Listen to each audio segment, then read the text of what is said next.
Good morning, everyone.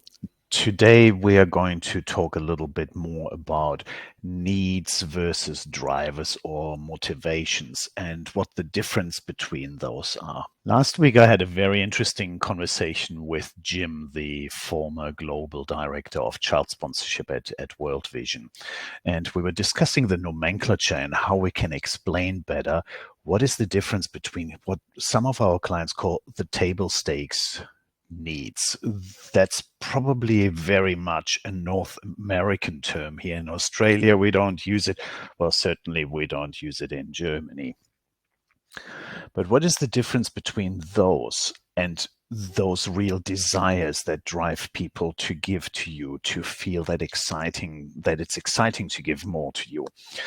And there we had a number of observations. We just finished a big qualitative market research project in North America. And again, we found how important that so-called value exchange is, but it is very little understood by not-for-profits what is actually that value and that exchange that needs to happen. Over the last 10, 15 years, we have clearly observed that the need or the desire for value exchange is increasing continuously. So we're moving away from purely what people call altruistic motivations to what we call self-driven motivations. In one longitudinal study, well, it wasn't even that long, just 4 years, we found that there was a 10% shift from the altruistic needs up to the self-driven needs to determine whether people give and who do they give to. Effectively, though, that means that ultimately it's a 20% gap between those, and that's just in 4 years. That has continued to grow. Value exchange is now an absolute must in everything that we do as a not-for-profit, and we need to really understand what is that value that our donors want to get out of it. Therefore, I share with you a little bit of that thinking and what you can do with donor drivers to understand exactly what are those table stakes needs versus those that really drive giving to you specifically and drive that people want to give more to you ultimately. It is really well accepted in science by now that about 95% of our mind's workings are unconscious. Some people call it subconscious. We prefer unconscious because there are actually not really layers of our conscious. It's just that some workings are not conscious to us and others are simply unconscious or not conscious to us. Therefore, if we accept that about 95% of our mind's workings are unconscious, that's obviously the stuff we need to understand what it is, why people want to give to us, and why they feel they have to give to us. When we look at those 95% underneath, it's clear that our actions are ultimately driven by what's below the surface, that is pushed by the currents. And those currents include socioeconomic factors, cultural factors, regulatory factors, all of these factors that impact if, how, and what we give. It's not the 10 or 5 or 10% that don't sit on top of the iceberg that might be hit by the wind. It is the currents that move it. Therefore, our donor driver model doesn't just look at the top 5%, it looks at the entire 100% to establish why it is that people give, what makes it that they feel driven to give to you. When we look therefore at the model, and you find all that information on the donor drivers website anyway, we find that there's 27 specific drivers to give to a charity. That's the full universe, and we've globally validated that it is those 27 that can be at work. And all of us in our mind have all those 27 drivers somewhere. The only question is how strong and do they become activated? Very quick recap. On the left-hand side, we've got the overall notion of caring and alleviating with the picture of Lady Diana, that caring, warm, image. Whereas on the right-hand side, we've got the image of Bill Gates as a giving persona, or we call them the four faces of giving, where it is about challenging and transforming, where he wouldn't necessarily say, let's help this one poor child. He would just go, let's eradicate malaria globally. At the top, it is about influence and pleasure. And when I talked before about altruistic versus self-driven motives, the self-driven motives sit more up at the top. Here we've got the image of Oprah Winfrey, and it is not frivolous and it is not egotistical, but it is actually about connecting your giving with pleasure and your personal influence. And in the case of Oprah Winfrey, she does a lot of good, but she does it publicly, and she also animates people to get into it and help her in helping as well. So it is about bringing people together in this case. At the bottom, the exact opposite, Mother Teresa with selfless dedication, where she would probably say, I'm not doing it for myself at all. I'm just doing it for God. There is no other reason. Now, we talked about the quick notion of self-driven versus altruism. It is very clear, and it is quite well established, that pure altruism doesn't exist. We're just simply, through evolution and being social animals, hardwired that we feel that doing good for others is actually something rewarding and good for ourselves. So we automatically always get something good out of it. There are also other extrinsic reasons why pure altruism doesn't exist. If, for example, a religious person gives for religious reasons and says, I'm just doing it for God or whatever, then still it is about pleasing God and being seen by God to do those good things. So therefore, it's not purely altruistic. If we take this further now, the question for us is, in understanding why people give to us and what would possibly make them want to give more to us, is to understand which of those are actually important to our audience. And we can quantify that quite easily. And when we look at the table stakes needs, so we've got those here shown in blue, then we see that a lot of those table stakes needs sit down there in heartfelt opening, social caretaking, giving back, fulfilling my duty. And we know from our qualitative work that fulfilling my duty also includes, for example, looking into the transparency of the charity. How much of an impact does it have? How many of those funds are actually going to the beneficiaries? That is also an important aspect. So when we talk about impact also and proving where our money goes, let's say 85% goes to the beneficiaries, then that sits down there in the bottom left quadrant. And the bottom left quadrant, where you see the majority of those table stakes needs, that's actually where our category has those absolute hygiene needs that need to be fulfilled. But they're a little bit more like a telco being able to connect calls properly and regularly and consistently. It's an energy company delivering the energy into your house. It is a food company making sure that you're not getting sick from the food. So that's what we're calling the table stakes needs in our category.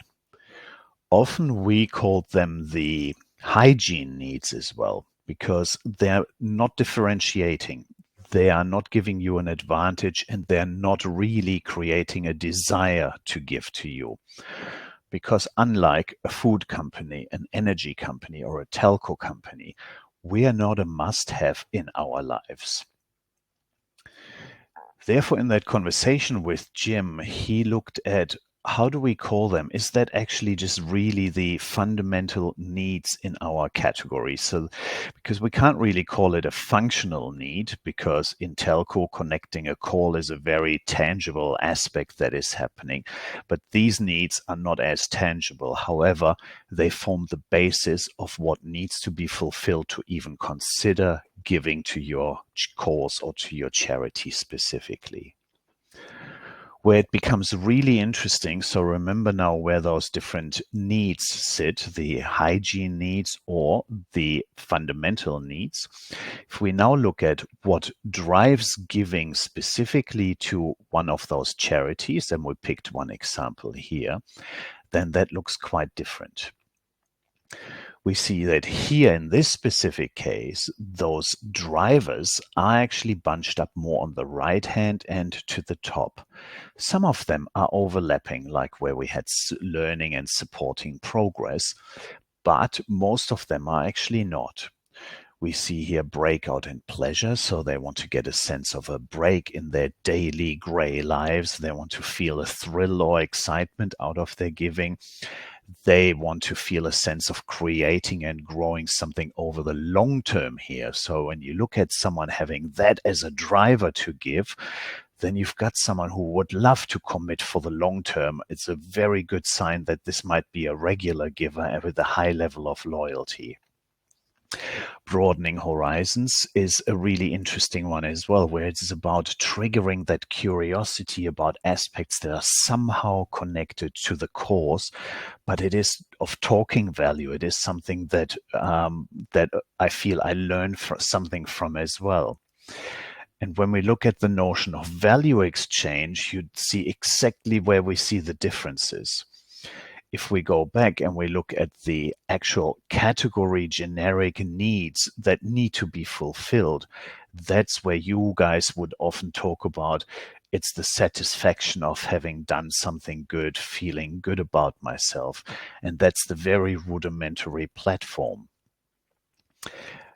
When you look at it, though, you have a lot of competitors, not just immediately in your cause, but also in the broader not-for-profit sector. If you therefore then look at it differently and you also look at what drives giving specifically to you, differentiates you, and makes it something that creates that value exchange with your donor, then you need to look at these actual drivers. So if you can fulfill better on aspects like creating a breakout, something pleasurable in my daily lives, if you can create a sense of thrill and excitement, if you can give me a feeling that I'm creating and growing something over the long term, and you provide me with curious and interesting things about your charity, then you're creating what we often call a value burger.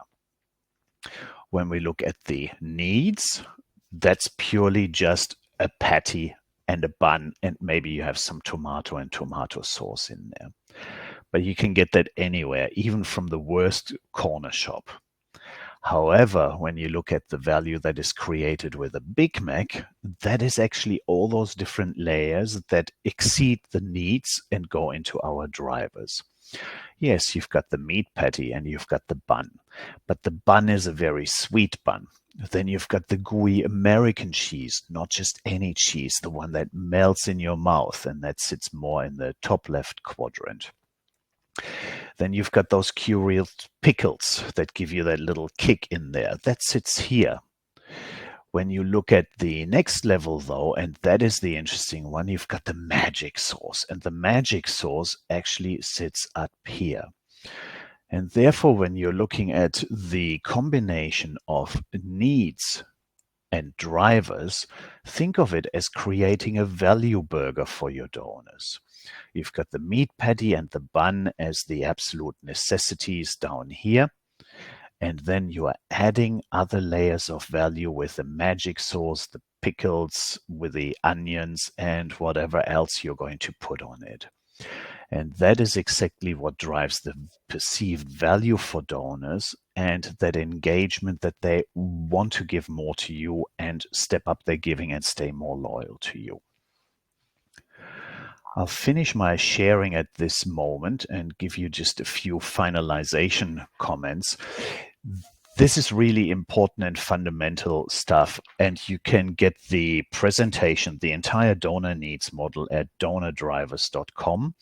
And every 2 weeks, we're just picking up a topic here and there and show how it can be used. What are those practical examples? When we think, for example, about thrill, and that is one of those drivers that is often misunderstood. A lot of our clients, in fact, when we ask them, what percentage of people do you think have the heartfelt opening need? Then most clients say, oh, that's very high, probably 80, 85%. And when we ask, how many people do you think feel that donating could or should also be a thrill? It's typically somewhere like 15 to 20%. Having said that, 2 weeks ago, we had a US client who actually picked it almost quite accurately at 75%. So that's claimed importance. However, when we looked at it and we correlated those values, it's not different people. It's actually one and the same person that has both of those.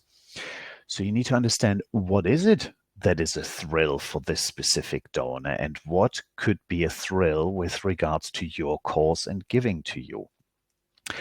And that's maybe where a little bit of playing around with it and qualitative research comes in. But first of all, you need to know actually whether thrill is one of your drivers or not. Sometimes it is, not always.